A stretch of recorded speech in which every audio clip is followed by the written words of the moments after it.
തമിഴ്നാട്, കേരളം, കർണാടകം എന്നീ സംസ്ഥാനങ്ങളിൽ വിഹരിച്ച് ചന്ദനവും ആനക്കൊമ്പും മറ്റും കവർച്ച ചെയ്തിരുന്ന കുപ്രസിദ്ധ കള്ളനായിരുന്നു വീരപ്പൻ അഥവാ ഗോപിനാഥം കൂസെ മുനിസ്വാമി വീരഭദ്രഗൗണ്ടർ. വീരപ്പൻ കാടു നിറഞ്ഞാടിയ 1983 മുതൽ 2004 ഒക്ടോബർ 18 വരെ കർണാടക, തമിഴ്നാട്, കേരള പോലീസ് സേനകൾ അയാൾക്ക് മുൻപിൽ തോറ്റുപോയതിൻ്റെ രഹസ്യം ഇതുവരെ പുറത്തു വന്നിട്ടില്ല. 3 പോലീസ് സേനകളിലും ഏറ്റുമുട്ടൽ വിദഗ്ധരുടെ വൻ നിരയുണ്ടായിരുന്നു. എന്നിട്ടും 21 വർഷം പോലീസ് ഉദ്യോഗസ്ഥരെയും കൊമ്പനാനകളെയും അറപ്പില്ലാതെ കൊന്നു തള്ളിയ വീരപ്പൻ സത്യമംഗലം കാടും നാടും അടക്കി വാണതിൻ്റെ രഹസ്യം പോലീസും ഇതുവരെ പുറത്തുമിണ്ടിയിട്ടില്ല. 2002 വരെ 138 പേരെ കൊന്നു കൊള്ളയടിച്ചു. ഇതിൽ 31 പേർ പോലീസുകാർ. 2000 ആനകളെ കൊന്നു കൊമ്പെടുത്തു. 12 കോടി രൂപയുടെ ആനക്കൊമ്പുകൾ, 400 കോടി രൂപ വില വരുന്ന ചന്ദനത്തടികൾ വെട്ടിവിറ്റു. AK-47 അടക്കമുള്ള തോക്കുകളുടെ ശേഖരമുണ്ടാക്കി. ഇവയെല്ലാം ഇപ്പോൾ ഇവിടെ മൈസൂരു, ധർമ്മപുരി, സേലം, പെരിയാർ, നീലഗിരി കാടുകളിലെ 14,000 ചതുരശ്ര കിലോമീറ്റർ വനത്തിൻ്റെയും അതിൽ താമസിച്ചിരുന്ന 6 ലക്ഷം ഗിരിവർഗക്കാരുടെയും അധികാരിയായി അടക്കി വാഴാൻ അയാൾക്കുണ്ടായിരുന്നത് 100 പേരടങ്ങുന്ന കൊള്ളസംഘവും കുറെ തോക്കുകളും മാത്രം. ശരീരം മുഴുവൻ ബുദ്ധിയുള്ളയാളാണെന്ന് വീരപ്പനെ ആവശ്യമില്ലാതെ വിശേഷിപ്പിച്ചിരുന്നത് തമിഴ്നാട്ടിലെയും കർണാടകത്തിലെയും രാഷ്ട്രീയക്കാരാണ്. കാട്ടിൽ ഓടിച്ച വീരപ്പനെ നാട്ടിലിരുന്ന് നിയന്ത്രിച്ച പലരും ഞെട്ടിയത് 2000 ജൂലൈ 30-നാണ്. അന്നാണ് വീരപ്പൻ കാടിനു പുറത്തിറങ്ങി കളി തുടങ്ങിയത്. പണത്തിന്റെ ആവശ്യത്തിന് ചന്ദനവും ആനക്കൊമ്പും കിട്ടാതായതോടെ കന്നഡ സിനിമയിലെ വീരനായകൻ ഡോക്ടർ രാജ്കുമാറിനെ വീരപ്പൻ റാഞ്ചി. 108-ാം ദിവസമാണ് രാജ്കുമാറിനെ വിട്ടയച്ചത്. നക്കീരൻ ഗോപാലൻ അടക്കം വീരപ്പൻ വിശ്വാസമായിരുന്ന ചിലരെ ഇടയ്ക്കു നിർത്തി നടത്തിയ വിലപേശലും സന്ധി സംഭാഷണങ്ങളും പരാജയപ്പെട്ടു. ഒടുവിൽ തന്ത്രപരമായ നീക്കത്തിൽ വീരപ്പൻ നിരുപാധികം രാജ്കുമാറിനെ വിട്ടയച്ചതായാണ് അന്നത്തെ കർണാടക മന്ത്രി SM കൃഷ്ണ പത്രസമ്മേളനത്തിൽ പറഞ്ഞത്. പോലീസിന്റെ ഔദ്യോഗിക രേഖകളിൽ വിവരിക്കുന്ന തന്ത്രപരമായ നീക്കം ഇതാണ്. രോഗിയായിരുന്ന രാജ്കുമാർ കാടിനുള്ളിൽ വീരപ്പന്റെ കസ്റ്റഡിയിൽ മരിച്ചതായുള്ള വ്യാജവാർത്ത പരന്നു. അതു കേട്ട് രാജ്യം ഞെട്ടി. രാജ്കുമാറിന്റെ ലക്ഷക്കണക്കിന് ആരാധകർ കയ്യിൽ കിട്ടിയ ആയുധങ്ങളുമായി വീരപ്പന്റെ താവളമായ സത്യമംഗലം കാട്ടിലേക്ക് പോകാനൊരുങ്ങി. സംസ്ഥാന സർക്കാരിനു തലവേദനയായി ജീവിതത്തിൽ ആദ്യമായി വീരപ്പനും നടുങ്ങി. അന്ന് വീരപ്പനൊപ്പം ഉണ്ടായിരുന്നത് 50 പേരിൽ താഴെ വരുന്ന കൊള്ളസംഘമാണ്. ഏതാണ്ട് അത്രയും തോക്കുകളും ആയുധങ്ങളുമായി വേട്ടയ്ക്കിറങ്ങുന്ന പോലീസിനെ നേരിടുന്നത് പോലെയല്ല രാജ്കുമാറിനു വേണ്ടി മരിക്കാൻ തയ്യാറായി കാടുകയറുന്ന ലക്ഷക്കണക്കിന് ആരാധകർ. അവരെ നേരിടുക എളുപ്പമല്ല. പൊതുമാപ്പിന് അപേക്ഷിച്ചു കീഴടങ്ങിക്ക് രാഷ്ട്രീയത്തിൽ ഇറങ്ങാനുള്ള മോഹം വീരപ്പനുള്ളിൽ വളർന്ന കാലമായിരുന്നു അത്.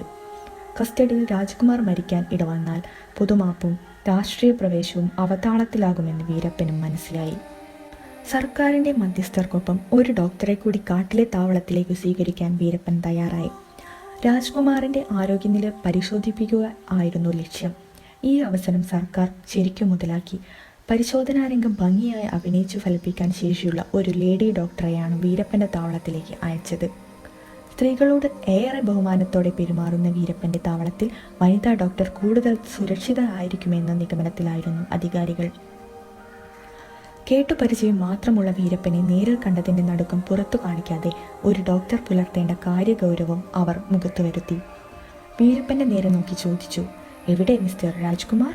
രാജ്കുമാറിൻ്റെ അടുത്തേക്ക് ഡോക്ടറെ നയിക്കാൻ വീരപ്പൻ അനുചരന്മാർക്കു നിർദ്ദേശം നൽകി. പരിശോധന നേരിട്ട് കാണാൻ തോക്കുധാരിയായ വീരപ്പനും അനുഗമിച്ചു. ഹൃദയമിടിപ്പും രക്തസമ്മർദ്ദവും പരിശോധിക്കുന്ന സാധാരണ നടപടികൾക്കു പുറമെ രംഗത്തിന് കൂടുതൽ ഗൗരവം നൽകാൻ ബാറ്ററിയിൽ പ്രവർത്തിക്കുന്ന ECG മെഷീനും രക്തം പരിശോധിക്കാനുള്ള മൈക്രോസ്കോപ്പും മെഡിക്കൽ സംഘം കരുതിയിരുന്നു. അരമണിക്കൂറിലധികം പരിശോധന നീണ്ടുപോയതും ഓരോ പരിശോധന കഴിയുമ്പോഴും ലേഡി ഡോക്ടറുടെ മുഖം മ്ലാനമാവുന്നതും വീരപ്പൻ്റെ മനസ്സിൽ ആശങ്ക പരത്തി. അലോസരഭാവത്തിൽ തലയാട്ടിക്കൊണ്ട് ഡോക്ടർ കയ്യുറകൾ ഊരിമാറ്റി. ദൂരെ ഒരു മരത്തിൻ്റെ ചുവട്ടിലേക്ക് ആലോചനയുടെ ഒറ്റയ്ക്ക് മാറി നിന്നു. ധൈര്യം സംഭരിച്ച ലേഡി ഡോക്ടർ മുഖത്ത് അതീവ ദുഃഖഭാവം വരുത്തി വീരപ്പനെ മാത്രമായി അടുത്തേക്ക് വിളിച്ചു. ആശങ്ക നിറഞ്ഞ മനസ്സുമായി വീരപ്പൻ ലേഡി ഡോക്ടറുടെ സമീപം ഭവ്യതയോടെ നിന്നു. ഡോക്ടർ ചോദിച്ചു, "മിസ്റ്റർ വീരപ്പൻ, നിങ്ങൾ വനത്തിൽ മാത്രം ലഭിക്കുന്ന ഏത് അത്ഭുത മരുന്ന് നൽകിയാണ് രാജ്കുമാർ സാറിൻ്റെ ജീവൻ നിലനിർത്തിയിരിക്കുന്നത്? ഇത്രയും മോശം ആരോഗ്യാവസ്ഥയിൽ അദ്ദേഹം കുറഞ്ഞത് 2 ആഴ്ച മുൻപ് മരിച്ചു പോകേണ്ടതാണ്." ഇതു കേട്ട വീരപ്പൻ ശരിക്കും ഭയന്നു. വനത്തിനുള്ളിൽ തൻ്റെ കസ്റ്റഡിയിൽ രാജ്കുമാർ മരിച്ചാൽ കേന്ദ്ര സർക്കാർ ഇടപെട്ടു സത്യമംഗലം വനത്തിൽ സൈന്യം ഇറങ്ങാനുള്ള സാധ്യതയും അയാൾ മുന്നിൽ കണ്ടു. ഡോക്ടറും സംഘവും മടങ്ങിയതിനു ശേഷം രാജ്കുമാറിനെ മോചിപ്പിക്കാനുള്ള വിലപേശലിൽ വീരപ്പൻ അയഞ്ഞു. കൃത്യം 108-ാം ദിവസം രാജ്കുമാർ നിരുപാധികം മോചിതനായി.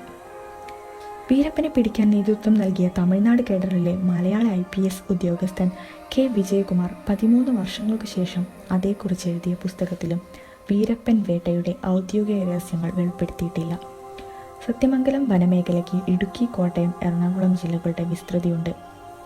അതിനു ചുറ്റുമുള്ള മലയോര ഗ്രാമങ്ങളിലെ സാധാരണ ജനങ്ങളെ കൂടെ നിർത്താൻ കൊള്ളമുതലിൻ്റെ ഒരു ഭാഗം അവർക്കിടയിൽ പങ്കുവെക്കുന്നത് വീരപ്പൻ ശീലമാക്കിയിരുന്നു.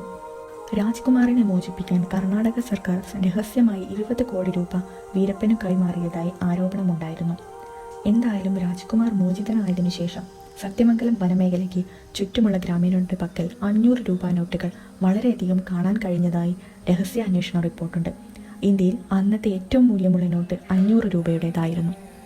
ചന്ദനത്തടിയും ആനക്കൊമ്പും വിറ്റ് കിട്ടുന്ന പണം വലിയ ഇരുമ്പ് പെട്ടികളിലാക്കി വനത്തിൽ കുഴിച്ചിടുന്ന പതിവും വീരപ്പനുണ്ടായിരുന്നു. 5 വർഷം മുൻപ് സത്യമംഗലം വനത്തിൽ ട്രക്കിങ്ങിനിടയിൽ കൂടാരം കെട്ടാൻ കുഴിയെടുത്ത യുവാക്കളുടെ സംഘത്തിന് പണപ്പെട്ടി കിട്ടിയതായി രഹസ്യ വിവരമുണ്ട്. സത്യമംഗലം വനം 21 വർഷം അടക്കി വാണ വീരപ്പൻ കുഴിച്ചിട്ട പണപ്പെട്ടികളും ആനക്കൊമ്പുകളും ആയുധങ്ങളും ഇപ്പോഴും വനത്തിൽ ഉറങ്ങിക്കിടപ്പുണ്ട്. ഏതാനും കുഴിബോംബുകൾ കണ്ടെത്തി നിർവീര്യമാക്കിയ വിവരം മാത്രമാണ് ഇതുവരെ ഔദ്യോഗികമായി പുറത്തറിഞ്ഞത്. സത്യമംഗലത്തെ നിധിവേട്ടകൾ ഇപ്പോഴും തുടരുന്നു. വീരപ്പൻ വാഴുന്നിടത്ത് ഫോറസ്റ്ററായിരിക്കുക അത്ര എളുപ്പമുള്ള പണിയല്ല. കന്നഡ സിനിമാ താരം രാജ്കുമാറിൻ്റെ തട്ടിക്കൊണ്ടുപോകലിനും ചോദിച്ച പണം നൽകിയുള്ള മോചനത്തിനുമൊക്കെ ശേഷം വീരപ്പൻ്റെ ക്രൗര്യം ഇരട്ടിച്ചു. തന്നെ പിടിക്കാൻ ശ്രമിക്കുന്ന ഫോറസ്റ്റർമാരെ വീരപ്പൻ ഉന്നം വെച്ച് കെണിയിൽ വീഴ്ത്തി കൊന്നു തള്ളാൻ തുടങ്ങി. ഫോറസ്റ്റ് റേഞ്ചുകളിൽ വീരപ്പൻ്റെ ഭീതി പടർന്നു. വീരപ്പൻ്റെ കുപ്രസിദ്ധി ഏറി വരുന്നതിനനുസരിച്ച് അയാളെ പിടികൂടാനുള്ള പോലീസിൻ്റെ ശ്രമങ്ങൾക്കും വ്യാപ്തിയേറി. സത്യമംഗലം കാടിൻ്റെ പരിസരങ്ങളിലുള്ള ഗ്രാമീണരുടെ ജീവിതം നരകതുല്യമാക്കുന്ന തരത്തിലുള്ള ഇടപെടലുകളാണ് പോലീസും സ്പെഷ്യൽ ടാസ്ക് ഫോഴ്സും ഫോറസ്റ്റ് ഡിപ്പാർട്ട്മെൻറ്റും ചേർന്ന് നടത്തിക്കൊണ്ടിരിക്കുന്നത്. വീരപ്പൻ്റെ വിശ്വസ്തരെന്ന് അവർ സംശയിച്ച ഗ്രാമീണർ കൊടിയ ലോക്കപ്പ് വർധനങ്ങൾക്ക് ഇരയായി. അവരുടെ വീടുകളിലെ സ്ത്രീകളെപ്പോലും പോലീസ് വെറുതെ വിട്ടില്ല. ചോദ്യം ചെയ്യലിൻ്റെ പേരിൽ ലൈംഗിക ചൂഷണങ്ങൾ പോലും നടന്നു. എന്നാൽ ഈ ട്രെൻഡിന് വിരുദ്ധമായി പ്രവർത്തിച്ച, ഒഴുക്കിനെതിരെ നീന്താൻ ശ്രമിച്ച ഒരു IFS ഓഫീസർ ഉണ്ടായിരുന്നു 80കളിൽ. അദ്ദേഹത്തിൻ്റെ പേര് P. ശ്രീനിവാസൻ എന്നായിരുന്നു. കാടിനോടുള്ള ഭ്രമം കാരണം തൻ്റെ 20ാമത്തെ വയസ്സിൽ IFS എഴുതിയെടുത്ത ആളാണ് ശ്രീനിവാസ്. അദ്ദേഹം പ്രദേശത്തെ ഡെപ്യൂട്ടി കൺസർവേറ്റർ ഓഫ് ഫോറസ്റ്റ് ആയി ചാർജ് എടുത്തതോടെ വീരപ്പനു വേണ്ടിയുള്ള അന്വേഷണത്തിന് പുതിയ മാനങ്ങൾ കൈവന്നു. അദ്ദേഹത്തിന് കാടെന്ന് വെച്ചാൽ ജീവനായിരുന്നു. അതുകൊണ്ട് തന്നെ അതിനെ നശിപ്പിക്കുന്ന, അതിൽ സ്വൈര്യവിഹാരം ചെയ്യുന്ന ആനകളെ കൊന്നൊടുക്കുന്ന, ഫോറസ്റ്റ് ഉദ്യോഗസ്ഥരെ കൊന്നു തള്ളിക്കൊണ്ട് ഭീകരത പടർത്തുന്ന വീരപ്പൻ എന്ന കാട്ടുകള്ളനെ പിടികൂടാൻ തന്നെ അദ്ദേഹം ഉറപ്പിച്ചു. ഒരു കാര്യം അദ്ദേഹത്തിന് നന്നായി അറിയാമായിരുന്നു. വീരപ്പൻ്റെ ബലം കാടുകാക്കുന്ന കാടിൻ്റെ മക്കളും കാട് കയ്യേറി ജീവിക്കുന്ന പാവം ഗ്രാമീണരുമാണ്. അവരുടെ സഹായമില്ലാതെ, അവരുടെ വിശ്വാസമാർജിക്കാതെ ഒരു കാലത്തും വീരപ്പനെ പിടികൂടാനാകില്ല. ഗ്രാമീണരെയും ആദിവാസികളെയും പീഡിപ്പിക്കുന്ന കാര്യത്തിൽ ഫോറസ്റ്റ് ഉദ്യോഗസ്ഥരും ഒട്ടും മോശമല്ലാതിരുന്നതുകൊണ്ട് ഒരു തരത്തിലുള്ള സഹകരണവും അവരിൽ നിന്ന് വീരപ്പൻ്റെ കാര്യത്തിൽ കിട്ടിയിരുന്നില്ല. ആ അവസ്ഥ മാറ്റണമെന്ന് അദ്ദേഹം ഉറപ്പിച്ചു. അവരുടെ വിശ്വാസം ആർജിക്കാൻ വേണ്ട പ്രവർത്തനങ്ങൾ തുടങ്ങി ശ്രീനിവാസ്. ആദിവാസി കുടിലുകളിലും ഗ്രാമീണരുടെ വീടുകളിലുമൊക്കെ ചെന്ന് താമസിച്ച് അവരെ കാര്യങ്ങൾ പറഞ്ഞു ബോധ്യപ്പെടുത്താനുള്ള ശ്രമം അദ്ദേഹം നടത്തി. ശ്രീനിവാസ് അവരുടെ പ്രശ്നങ്ങൾക്കും പരിഭവങ്ങൾക്കും ആവലാതികൾക്കുമൊക്കെ ചെവി കൊടുത്തു. അതിനൊക്കെ പരിഹാരങ്ങൾ നിർദ്ദേശിച്ചു. സർക്കാരിൻ്റെ ഭാഗത്തു നിന്ന് വേണ്ടത് ചെയ്യാൻ ശ്രമിച്ചു. എന്നിട്ട് അദ്ദേഹം വനസംരക്ഷണത്തിൻ്റെ ബാലപാഠങ്ങൾ അവർക്ക് മുന്നിൽ അവതരിപ്പിച്ചു. ആനകളെ എന്തുകൊണ്ട് സ്വൈര്യമായി കാട്ടിൽ കഴിയാൻ വിടണം എന്നും ചന്ദനമരങ്ങൾ എന്തുകൊണ്ട് വെട്ടരുത് എന്നും അദ്ദേഹം പറഞ്ഞപ്പോൾ എന്തുകൊണ്ട് തങ്ങളിത് നേരത്തെ ഓർത്തില്ല എന്ന ആശയത്തിൽ ഗ്രാമീണരും ആദിവാസികളും നിന്നു.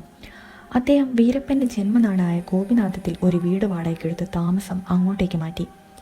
അവിടുത്തെ ഗ്രാമീണരെ അദ്ദേഹം അഹിംസയുടെ തത്വങ്ങൾ സ്വാംശീകരിക്കാൻ പ്രേരിപ്പിച്ചു. അദ്ദേഹം ഒരിക്കലും പ്രതീക്ഷിക്കാത്ത വിധം ഗ്രാമവാസികൾ അദ്ദേഹത്തെ തിരിച്ചു സ്നേഹിച്ചു. വീരപ്പൻ്റെ സ്വന്തം നാട്ടിലെ ജനങ്ങൾ വീരപ്പനെ പിടികൂടാൻ നടക്കുന്ന ഫോറസ്റ്റ് കൺസർവേറ്ററെ ജീവന് തുല്യം സ്നേഹിച്ചു, ബഹുമാനിച്ചു. അദ്ദേഹത്തിന് വേണ്ടി എന്തും ചെയ്യാൻ അവർ ഒരുക്കമായി. വീരപ്പനെ വേട്ടയാടാൻ വേണ്ടി അനുവദിക്കപ്പെട്ടിരുന്ന ഫണ്ടിലെ പണം ചെലവിട്ടുകൊണ്ട് അദ്ദേഹം ഗോപിനാഥത്തിൽ അടിസ്ഥാന സൗകര്യങ്ങൾ ഒരുക്കി. അവിടെ 3 ലക്ഷം രൂപ ചെലവിട്ടുകൊണ്ട് ഗ്രാമീണർക്കായി ഒരു മാരിയമ്മൻ കോവിൽ ശ്രീനിവാസ് നിർമ്മിച്ചു കൊടുത്തു. ഗ്രാമാതിർത്തിയിൽ പലയിടത്തും ശുദ്ധജലം സൗജന്യമായി ലഭ്യമാക്കി. റോഡുകൾ സഞ്ചാരയോഗ്യമാക്കി.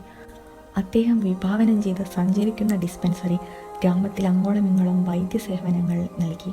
ഗ്രാമീണർക്ക് വേണ്ട വൈദ്യസഹായങ്ങൾ ചെയ്യാൻ ശ്രീനിവാസ് തന്നെ പ്രാഥമിക ശുശ്രൂഷകളിൽ പരിശീലനം നേടി. ശ്രീനിവാസന്റെ സ്വാധീന വലയം വളർന്നുകൊണ്ടിരുന്നു. ഗ്രാമീണരെ ഭീതിയിലാഴ്ത്തി തങ്ങളിൽ നിന്നും അകറ്റി ലോക്കൽ പോലീസ് കളഞ്ഞുകുളിച്ചിരുന്ന ഇന്റലിജൻസ് നെറ്റ്വർക്ക് ശ്രീനിവാസ് തിരിച്ചുപിടിച്ചു കഴിഞ്ഞിരുന്നു. വീരപ്പന്റെ അടുത്ത അനുയായികളിൽ പലരുടെയും കുടുംബത്തെ നേരിൽ കണ്ട് ശ്രീനിവാസ് കാര്യങ്ങൾ സംസാരിച്ചു. തങ്ങളുടെ ഭർത്താക്കന്മാരെ കാര്യങ്ങൾ പറഞ്ഞു മനസ്സിലാക്കാൻ അദ്ദേഹം ഭാര്യമാരെ പ്രേരിപ്പിച്ചു. അവരുടെ വാക്കുകളാൽ സ്വാധീനിക്കപ്പെട്ട പല വീരപ്പൻ സംഘങ്ങളും തോക്കുപേക്ഷിച്ച് പോലീസിന് കീഴടങ്ങി. ശ്രീനിവാസിന്റെ പ്രശസ്തി വർദ്ധിക്കുന്നത് വീരപ്പൻ അറിയുന്നുണ്ടായിരുന്നു. ഇനിയും ആ ഫോറസ്റ്റ് ഓഫീസറെ ജീവനോടെ വെച്ചിരുന്നാൽ താൻ കെട്ടിപ്പടുത്ത ഭീതിയുടെ സാമ്രാജ്യം നിലം പൊത്തുമെന്ന് വീരപ്പന് മനസ്സിലായി. ശ്രീനിവാസന്റെ പ്രശസ്തി വർദ്ധിക്കുന്നത് വീരപ്പൻ അറിയുന്നുണ്ടായിരുന്നു. ഇനിയും ആ ഫോറസ്റ്റ് ഓഫീസറെ ജീവനോടെ വെച്ചിരുന്നാൽ താൻ കെട്ടിപ്പടുത്ത ഭീതിയുടെ സാമ്രാജ്യം നിലം പൊത്തുമെന്ന് വീരപ്പന് മനസ്സിലായി. ശ്രീനിവാസനെ വധിക്കാൻ വീരപ്പൻ ഉറപ്പിച്ചു. വീരപ്പൻ കുടില ബുദ്ധിയായ ഒരു കൊള്ളക്കാരനായിരുന്നു. അയാൾ ഒരു വിവരം കീഴടങ്ങാൻ ഉറപ്പിച്ച് മലയിറങ്ങിയ തൻ്റെ അനുയായികളിലൊരാൾ മുഖാന്തരം ശ്രീനിവാസനെ ധരിപ്പിച്ചു. ശ്രീനിവാസ് നിരായുധനായി കാട് കയറി വന്ന് കണ്ട് സംസാരിച്ച വീരപ്പൻ കീഴടങ്ങാനൊരുക്കമാണ്. പാവം ശ്രീനിവാസ്. വീരപ്പൻ വിരിച്ച വലയിലേക്ക് അയാൾ നിരായുധനായി തന്നെ നടന്നു കയറി. താൻ ചതിക്കപ്പെട്ടു എന്നറിയുന്നതിന് മുമ്പ് തന്നെ വീരപ്പന്റെ ഇരട്ടക്കുഴൽ തോക്കിൽ നിന്നുള്ള വെടിയുണ്ട ശ്രീനിവാസന്റെ നെഞ്ചു പിളർന്നുകൊണ്ട് കടന്നുപോയി കഴിഞ്ഞിരുന്നു. സത്യമംഗലത്തെ കാട്ടിനുള്ളിൽ വീരപ്പന്റെ വെടിയേറ്റ് ആ ചെറുപ്പക്കാരനായ ഫോറസ്റ്റ് കൺസർവേറ്റർ മരിച്ചു വീണു. അതുകൊണ്ടും കലിയടങ്ങാതെ വീരപ്പൻ ശ്രീനിവാസന്റെ തല വെട്ടിമാറ്റി. അതിനുശേഷം കൈകൾ കൊത്തിയെറിഞ്ഞു. തന്നെ പിടിക്കാൻ വേണ്ടി ഏറെ പണിയെടുത്ത ആ കൈകളോട് വീരപ്പന് അത്രയ്ക്ക് ദേഷ്യമായിരുന്നു. ആ തല പോലീസിന് വിട്ടുകൊടുക്കാതെ ഒരു ട്രോഫി പോലെ വീരപ്പൻ കൂടിക്കൊണ്ടു നടന്നു. സ്പെഷ്യൽ ടാസ്ക് ഫോഴ്സിൽ നിന്നും ഒരു സഹായവും ശ്രീനിവാസന് കിട്ടിയിരുന്നില്ല. സത്യത്തിൽ ഗ്രാമീണരോട് അടുപ്പം സ്ഥാപിച്ചുകൊണ്ടുള്ള ശ്രീനിവാസന്റെ രീതി അവർക്ക് ഇഷ്ടമല്ലായിരുന്നു എന്നതാണ് വാസ്തവം. വീരപ്പന്റെ സഹോദരി മാലയുമായി ശ്രീനിവാസന് അടുപ്പമുണ്ട് എന്ന് പ്രചരിപ്പിക്കുക വരെ ചെയ്തു പോലീസുകാർ. ആ അപവാദ പ്രചരണങ്ങളിൽ മനംതൊന്ന് മാല ആത്മഹത്യ ചെയ്തതാണ് വീരപ്പനെ ചൊടിപ്പിച്ചതും ശ്രീനിവാസനെ കൊല്ലാനുള്ള കാരണമായതും. വെറും 32 വയസ്സ് മാത്രമേ മരിക്കുമ്പോൾ ശ്രീനിവാസന് ഉണ്ടായിരുന്നുള്ളൂ. ആ മരണത്തോടെ ഗ്രാമീണരെ വീരപ്പനെ എതിരാക്കാമെന്ന പ്രതീക്ഷയും അസ്തമിച്ചു. വീരപ്പനെ വേട്ടയാടുന്നതിനിടയിൽ മനുഷ്യനന്മയിൽ വിശ്വസിച്ചുപോയ ഒരു നല്ല മനുഷ്യനായി എന്നതാണ് ശ്രീനിവാസ് ചെയ്ത കുറ്റം. വീരപ്പനെ പിടികൂടിയാലും ശ്രീനിവാസ് വെടിവെച്ച് കൊല്ലുകയൊന്നും ചെയ്യുമായിരുന്നില്ല. അഹിംസയിൽ അടിയുറച്ചു വിശ്വസിച്ചിരുന്നു അദ്ദേഹം. ഔദ്യോഗിക കർമ്മപഥത്തിൽ പൊലിഞ്ഞ ആ ധീരനായ ഓഫീസറെ രാഷ്ട്രം മരണാനന്തരം കീർത്തിചക്ര നൽകി ആദരിക്കുകയുണ്ടായി. വീരപ്പൻ എന്ന കാട്ടുകള്ളൻ്റെ ത്രസിപ്പിക്കുന്ന കഥകളോളം തന്നെ പ്രസക്തമായ ഒന്നു തന്നെയാണ് പി ശ്രീനിവാസ് എന്ന സത്യസന്ധനും സഹൃദയനുമായ പോലീസ് ഓഫീസറുടെ വേദനിപ്പിക്കുന്ന മരണത്തിൻ്റെ ഓർമ്മകളും. 1975 ബാച്ചിലെ തമിഴ്നാട് കേഡർ IPS ഓഫീസറായി തൻ്റെ ഔദ്യോഗിക ജീവിതം ആരംഭിച്ച K. വിജയകുമാർ ആയിരുന്നു വീരപ്പനെ പിടികൂടാനുള്ള ഓപ്പറേഷൻ കൊക്കൂൺ എന്ന പ്രത്യേക ദൗത്യ സംഘത്തിൻ്റെ തലവനായി പ്രവർത്തിച്ചത്. 2004 വീരപ്പൻ കൊല്ലപ്പെടുന്നത്. പിന്നീട് മുൻ പ്രധാനമന്ത്രി രാജീവ് ഗാന്ധിയുടെ SPG സുരക്ഷാ സംഘത്തിലും ഇദ്ദേഹം പ്രവർത്തിച്ചിരുന്നു.